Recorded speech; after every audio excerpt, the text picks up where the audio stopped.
राधे राधे। जय श्री कृष्णा। हर हर महादेव। हर हर शंभू। जय शिव शंभू। तो महाशिवरात्रि का पर्व चल रहा है और इस टाइम पे आपको एक चीज़ बताती हूँ जो बहुत ज़रूरी है। आप बहुत से लोग नहीं जानते हैं, तो इस वीडियो को पूरा ज़रूर देखना, क्योंकि मैं इसमें बता रही हूँ आपको पार्थिव शिवलिंग के बारे में, जो कि महाशिवरात्रि पर स्पेशली आप लोग कर सकते हैं। महाशिवरात्रि का ये बहुत अच्छा उपाय है। और सभी कई बार सोचते हैं कि पार्थिव शिवलिंग हम लोग बना सकते हैं या कब बना सकते हैं। बहुत सी जानकारियाँ आप लोगों को नहीं होती, तो यही विशेष वह टॉपिक लेके आई हूँ आप लोगों के लिए, क्योंकि शिवरात्रि का पर्व चल रहा है। तो देखिए इसमें क्या क्या ज़रूरी होता है। इसमें ज़रूरी होती है ये वाली चिकनी मिट्टी। चिकनी मिट्टी आपको मेन जब कहीं बोरिंग वगैरह होती है, बिल्कुल जो ज़मीन के अंदर की जो मिट्टी होती है ना, वहाँ से निकलती है, तो ये मिट्टी ज़रूरी है। इसको आपको क्या करना है, भिगो लेना है और इसमें आपको मिक्स करना है गाय का गोबर। ये मैं पहले ही कर चुकी हूँ, क्योंकि मैं इसका शॉर्ट वीडियो भी जल्दी अपलोड कर रही हूँ। और देखिए फ़िलहाल ये जो सामग्री है ये है मेरे पास, और बाकी आपको पूरा वीडियो आप देख लीजिए क्या क्या चाहिए ये मैं आपको बता देती हूँ। ये है 1 लोटा जल, ठीक है, गंगा जल, एक प्लेट जिसमें हम पार्थिव शिवलिंग बनाने वाले हैं, चंदन, क्योंकि आपको पता है कि रोली और हल्दी का तिलक मैंने वीडियो पहले ही अपलोड करा है, भोले बाबा को नहीं लगाया जाता, तो हमने ये पीला चंदन लिया है। और ये है कपूर, साथ में गंगा जल, शहद, गाय का घी, चावल, सुपारी, बेलपत्र, और ये है काला धतूरा, जिसके बारे में मैंने आपको बताया था। काला धतूरे का फूल है ये। इसका फल मैं अभी नहीं तोड़ पाई हूँ, क्योंकि मैं शिवरात्रि से पहले ही बना रही हूँ, तो मैं सिर्फ आपको ये बता रही हूँ कि ये कैसे बनता है पार्थिव शिवलिंग। और इसके लिए भी कुछ नियम होते हैं, कुछ आपको जानकारी देनी थी, इसलिए ये वीडियो मैं बना रही हूँ। और आपको जो सारा जो सामग्री की लिस्ट है क्या क्या चाहिए होती है, वो मैं स्क्रीनशॉट में एंड में ऐड कर दूँगी। फिर भी अगर किसी को समझ नहीं आता है तो आप मुझे कमेंट में ज़रूर पूछ सकते हैं। ये है एक एप्पल, ये आप जो मूली बोलते हैं वो, ठीक है, मसूर की दाल है और इलायची है। कितनी कितनी मात्रा में है ये मैं आपको बता दूंगी। और यहाँ पे देखिए गेहूं के दाने भी हैं। और भी इसमें बहुत सी सामग्री ऐड होनी है, जैसे कि 2 जनेऊ, जो कि एक गणेश जी के लिए होंगे, एक भोले बाबा के लिए होंगे, और कमलगट्टे ये भी ज़रूरी है इसमें। और भी बहुत सारी सामग्री है, जैसे कि लाल फूल, सफ़ेद फूल, और सफ़ेद फूल के साथ आप चाहे गेंदे के फूल भी आप यूज़ कर सकते हैं, लेकिन लाल फूल ज़रूर चाहिए। चाहे तो आप गुलाब के ले, चाहे जो गुड़हल के होते हैं, या कोई भी लाल फूल आप यूज़ में ले सकते हैं। इसके अलावा जो काली मिर्च होती है, लौंग होती है, और ये काले तिल तो हैं ही, ये देखिए ये काले तिल हैं, ये हैं मेरे पास। और जो पंचामृत है वो रेडी है। और इसके अलावा ये कच्चा दूध है जो हम भोले बाबा पे अर्पित करेंगे। साथ में 2 दीपक हैं, जो मिट्टी के दीपक होते हैं। मैं हमेशा बोलती हूँ मिट्टी के दीपक ही यूज़ लिया करो, भोले बाबा पे स्टील या तांबे के बने हुए दीपक यूज में मत लिया करो। तांबे का सिर्फ लोटा होना चाहिए जिससे भोले बाबा को जल दे रहे हैं, वो हम स्टील के लोटे से नहीं देते हैं। साथ में ये देसी घी जो बत्ती वाला होता है, आप चाहे तो ये मेरा देसी घी बत्ती वाला ये वाला रेडी है। आप चाहे तो गाय के जो घी की बत्ती है वो भी जला सकते हैं, सरसों के तेल की बत्ती भी जला सकते हैं, वो आपके ऊपर है। लेकिन अभी फ़िलहाल देसी घी की 2 बत्तियां आपको जलानी है। और ये मैं कलर बॉक्स है मेरा, जो कि मैं भोले बाबा को थोड़ा सा पेंट करूँगी। और ये मैंने क्या है कि ये जो चिकनी मिट्टी है ये भिगो दी है।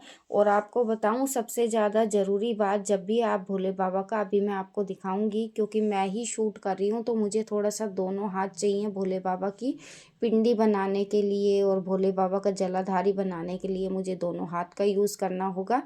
तो वो मैं आपको अभी एडिट कर दूंगी जब मैं बना लूँगी, क्योंकि बनाते बनाते मैं आपको पॉसिबल मेरे लिए भी नहीं हो पाएगा। और शायद देखती हूँ, कोशिश करती हूँ, अगर किसी तरह से ये रुक जाएगा तो ये रुकता भी नहीं है। देखती हूँ स्टैंड करके अगर हो जाता है तो वो मैं आपको वीडियो में बताऊंगी। और ये मैंने बेलपत्र लिए हैं, बेलपत्र इसमें 21 बेलपत्र आएंगे। ठीक है, मेरे पास अभी फ़िलहाल यही हैं क्योंकि मैं अभी शिवरात्रि से पहले ही ये आप लोगों के लिए डाल रही हूँ। तो मैं इसलिए कह रही हूँ कि मैं आपको बता दूंगी, फिर भी अगर किसी को समझ नहीं आता है तो वो कमेंट करके मुझे पूछ सकते हैं कि क्या क्या सामग्री कितनी कितनी मात्रा में है। ये बेलपत्र है, ये वाला बेलपत्र हम पहले, सबसे पहले जब भी आप पार्थिव शिवलिंग बनाएंगे तो पहले बेलपत्र बिछाना है आपको। उसके बाद उस पे आपको शिवलिंग का रूप तैयार करना है। ठीक है, तो ये सारी चीज़ क्लियर हो गई, इसलिए मैंने ये सिर्फ 2 बेलपत्र लाई हूँ क्योंकि आज बेलपत्र नहीं तोड़ने हैं।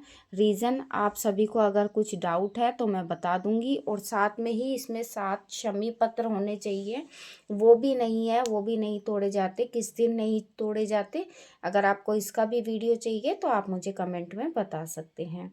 ये सारी सामग्री हमारी रेडी हो गई है, तो चलिए हम रेडी करते हैं। इसका शॉर्ट भी अपलोड होने वाला है और लॉन्ग वीडियो मैं आप सभी के लिए लेके आई हूँ। और सबसे बड़ी बात कि पार्थिव शिवलिंग आप अगर बना रहे हैं तो शिवरात्रि के दिन अगर बनाते हैं तो पूरी रात रख सकते हैं, लेकिन अगर, तो उसके लिए आप लोगों को क्या है, वीडियो आप पूरा देखा करो।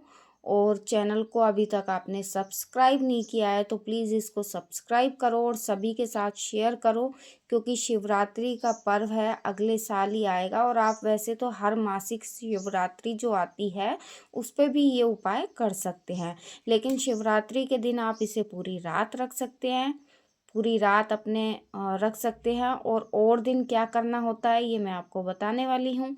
तो वीडियो में आप लगातार बने रहो और वीडियो एंड तक देखो। इसका क्या फ़ायदा होता है, कैसे बनाते हैं, क्या करते हैं, ये पूरा प्रोसेस मैं आपको बताने वाली हूँ। तो इसमें आपको गाय का गोबर मिला लेना है। और देखिए, फिर ये मुझे बहुत टाइम लगा था। तो आप ऐसी जो मिट्टी होती है साबुत, इसे पहले कूट लें और इसके बाद अच्छी तरह इसको कूट लें, क्योंकि डायरेक्ट ऐसे मत करें। मैंने इसको ऐसे ही करा था तो मुझे बहुत टाइम लगा है। तो आप इसको कूट लें अच्छी तरह, और फिर ये अच्छी तरह जल्दी से आपको आसानी होगी, नहीं तो आपके अंगूठे में इससे दर्द भी हो सकता है। तो आपको ये चिकनी मिट्टी लेनी है, कोई वैसी मिट्टी नहीं लेनी। और जब भी आप पार्थिव शिवलिंग बना रहे हैं तो मैं ये बोलूँगी आपको कि जो पार्थिव शिवलिंग होता है ना, ये सिर्फ एक नहीं बनता। अगर आप सोच रहे हैं कि एक शिवलिंग बनाया और ठीक है, एक शिवलिंग से पूरा हो जाएगा, तो एक शिवलिंग कभी भी पार्थिव शिवलिंग नहीं बनता है। आपको इसके लिए कम से कम 11 या 51 या 108, ये आपकी श्रद्धा है, लेकिन आप कभी भी एक पार्थिव शिवलिंग नहीं बना सकते हैं। 5, 11, 51, 21 ऐसे बनते हैं ये शिवलिंग। और ये ज़्यादा बड़े नहीं बनते हैं, सिर्फ आप इतनी जो लंबाई, जो छोटी उंगली है, इतना ही आप बना सकते हैं। जैसा कि मैं हमेशा बोलती हूँ, ये जो अंगूठे के बराबर का होता है शिवलिंग, इतना ही बनना चाहिए। जो पिंडी रूप है वो इतनी ही आप बनाना, इससे बड़ी मत बनाना। और सबसे बेस्ट रहता है आप गमले में ही आप बनाए शिवलिंग। ठीक है, आप गमले में ही बनाओ। अभी ये गीली है, ज़्यादा गीली है और मुझे इसको थोड़ा सा टाइम लगेगा, तो गमले में ही आप पार्थिव शिवलिंग बनाएं। उसमें बेनिफिट ये होता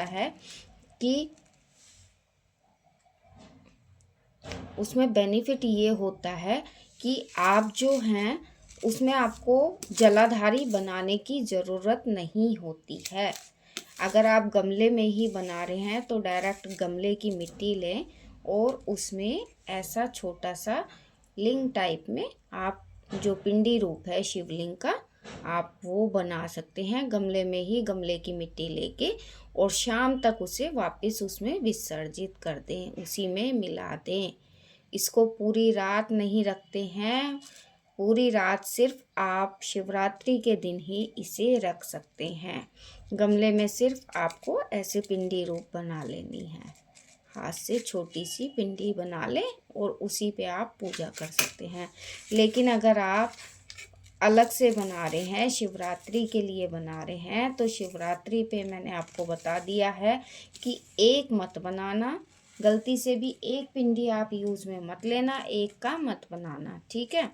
आप 5, 11, 21, 21, 51 अपने हिसाब से आप बना सकते हैं जितनी आप चाहें। और फिर उसके लिए सबसे पहले जो आपको पार्थिव शिवलिंग बनाना है, इसके लिए नीचे का आपको बेस तैयार करना पड़ेगा। शिवलिंग को आसन रूप में आपको पहले ये देना पड़ेगा।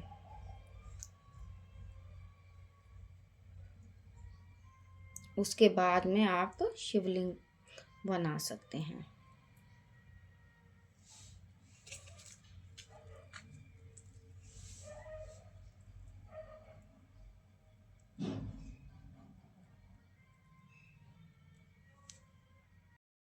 तो अब हम बनाना स्टार्ट करते हैं। जैसे मैंने आपको बताया कि नीचे थोड़ा सा आसन देंगे भोले बाबा को हम, और एक आपको नहीं बनाना है शिवलिंग, एक नहीं बनाना है पार्थिव शिवलिंग। और उसके बाद ये बनने के बाद आपको क्या करना है कि शाम से पहले पार्थिव शिवलिंग को विसर्जित कर देना है। इसको ज़्यादा नहीं रखना है, इसलिए अच्छा होगा कि आप लोग पार्थिव शिवलिंग गमले में ही बनाएं। गमले में बनाएं, वो गमले में ही शाम तक मिला दें उसको, फिर अगले दिन फिर बनाएं। अगर आपको डेली पार्थिव शिवलिंग की पूजा करनी है तो आप कर सकते हैं। और सबसे बड़ी बात, पार्थिव शिवलिंग जब आप बनाते हैं गमले में तो आपको फ़ायदा ये हो जाता है कि आपको उसमें जलाधारी बनाने की ज़रूरत नहीं होती है। अब ये जलाधारी के लिए हम लोग ये आसन लगा दिया है, ये जलाधारी का रूप बना रहे हैं यहाँ पे। और इसकी पूरी पूजा सामग्री अगर किसी को चाहिए तो आप मुझे कमेंट में बताएं, मैं आपको पूरी बताऊंगी कि कितने दाने चावल होने चाहिए, कितने दाने गेहूं के होने चाहिए, कितने दाने आपको इसमें तिल चाहिए, कितनी इलायची चाहिए। ये सारी सामग्री आपको पूरी बताई जाएगी। सामग्री जो है अभी तो मैंने आपको दिखा दी है, लेकिन मैं सिर्फ आपको बता रही हूँ, अभी मैं बना नहीं रही खुद के लिए। तो जितनी पूजा सामग्री है मैं उसी में पूजा करने वाली हूँ। और बाकी आप महाशिवरात्रि के हिसाब से बना रहे हैं तो देखिए आपको अलग अलग सामग्री चाहिए होगी। और कोई सामग्री अगर नहीं भी है तो मैं हमेशा आपको बोलती हूँ कि भोले बाबा भाव देखते हैं और इसके अलावा उनको कुछ नहीं चाहिए होता। तो ये पिंडी रूप हम बना रहे हैं। अब इसमें शिवलिंग हम बनाएंगे, जलाधारी का शिवलिंग रूप हम देंगे इसमें। अभी थोड़ी सी ये सूख जाएगी तो इजी हो जाएगा, क्योंकि मैंने ये हैंड टू हैंड चिकनी मिट्टी भिगोई है तो उसमें थोड़ा सा दिक्कत हो रही है। आप जब बनाएंगे तो आपको दिक्कत नहीं होगी, क्योंकि मुझे अभी हैंड टू हैंड वीडियो डालना था, इसलिए मुझे दिक्कत हो रही है इसको बनाने में। और आप गमले में ही बनाओ, मेरा सजेशन ये है कि आप गमले में बनाओ, आपको जलाधारी बनाने की ज़रूरत नहीं रहेगी। यूं का यूं पिंडी रूप बनाओ, गमले की मिट्टी लो, गमले में चिकनी मिट्टी रखो और वहीं पे पिंडी बनाओ और वहीं पे शाम को उसको विसर्जित कर दो। अगर विसर्जित करने का तरीका भी आपको जानना है तो भी आप हमें कमेंट में बता सकते हैं, क्योंकि वीडियो ज़्यादा बड़ा हो जाता है तो आप लोग ही इसे नहीं देखते हैं।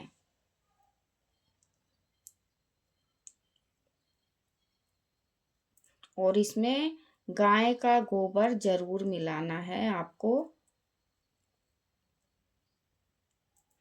अब देखो ये जो मैंने शिव की पिंडी ली है, ये देखो ये मैंने छोटी ही ली है, और इसे ज़्यादा मोटा भी नहीं रखना है और ज़्यादा छोटा भी नहीं रखना है, सिर्फ आपके अंगूठे की लंबाई जितना होना चाहिए। थोड़ा सा आप लें, फिर आप इसे शेप में दे सकते हैं।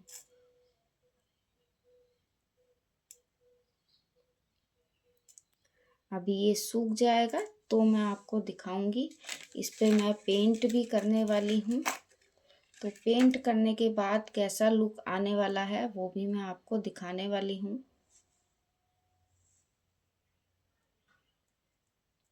ये पीछे सांप का लुक भी लगा देते हैं भोले बाबा के। जब तक सांप नहीं हो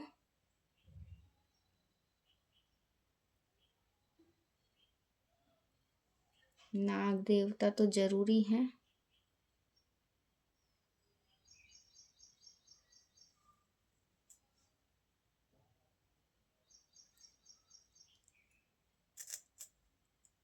अब इस पे सांप लपेट देते हैं और इसका कलर करके फाइनल आपको दिखाएंगे कि कैसे लग रहे हैं हमारे भोले बाबा।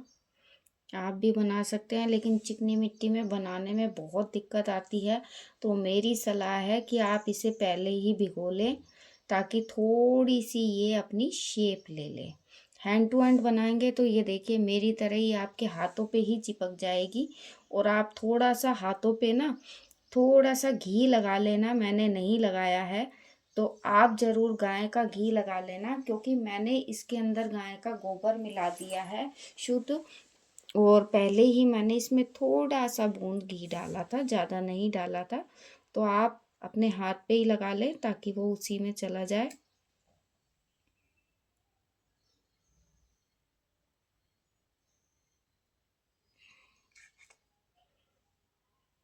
तो वीडियो अगर अच्छा लगता है तो वीडियो को लाइक ज़रूर कर देना और शेयर भी कर देना इसे। और अगर फिर भी किसी के मन में डाउट हो तो आप मुझे कमेंट में पूछ सकते हैं। स्क्रीनशॉट जो भी सामग्री की होएगी, अगर आपको पूरी सामग्री से करना है, पूरा विधिवत करना है, आप शिवरात्रि महाशिवरात्रि के हिसाब से कर रहे हैं, तो देखिए अगर विधिवत करते हैं तो उसके विसर्जन की भी आपको विधिवत ही करना पड़ेगा।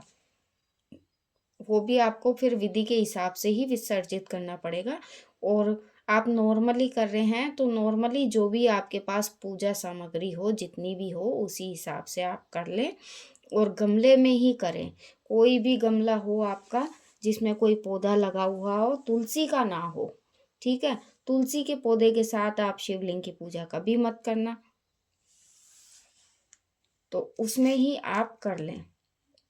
और एंड में देखो ये बेलपत्र ऐसे आपको उल्टा चढ़ाना है और आप सामग्री दूध, दही, पंचामृत, गंगा जल, सबसे पहले गंगा जल से आप सादे पानी से गंगा जल मिला के आप उसमें भोले बाबा को अर्पित करें।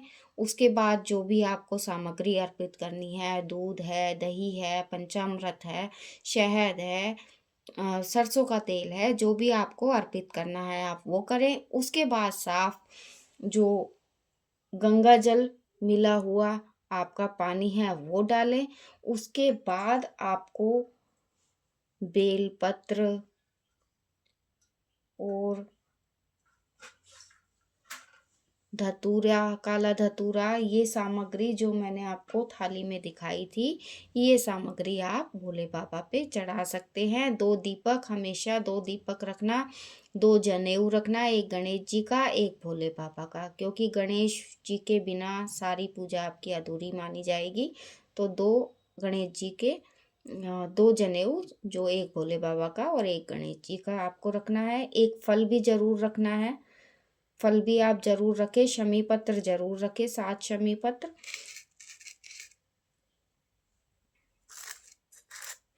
अभी हम इसको स्टॉप कर रहे हैं, फिर फाइनल लुक दिखाएंगे। तो ये है हमारे भोले बाबा का फाइनल लुक कलर करने के बाद। और आप कलर मत करना, आपको ऐसे ही बनाना है, फिर विसर्जित कर देना है। ये सिर्फ मैं आप लोगों के लिए वीडियो के लिए बना रही थी, इसलिए मैंने करा है। तो हमारा, अगर आपका कोई भी कमेंट है, कोई भी आपका जवाब है, सवाल है, तो आप हमें कमेंट में ज़रूर बताएं। और हाँ, अगर आपको वीडियो अच्छा लगता है, जानकारी अच्छी लगती है, तो प्लीज़ कमेंट ज़रूर करें और शेयर भी करें वीडियो को। जय श्री कृष्णा, राधे राधे, हर हर महादेव, हर हर शंभू।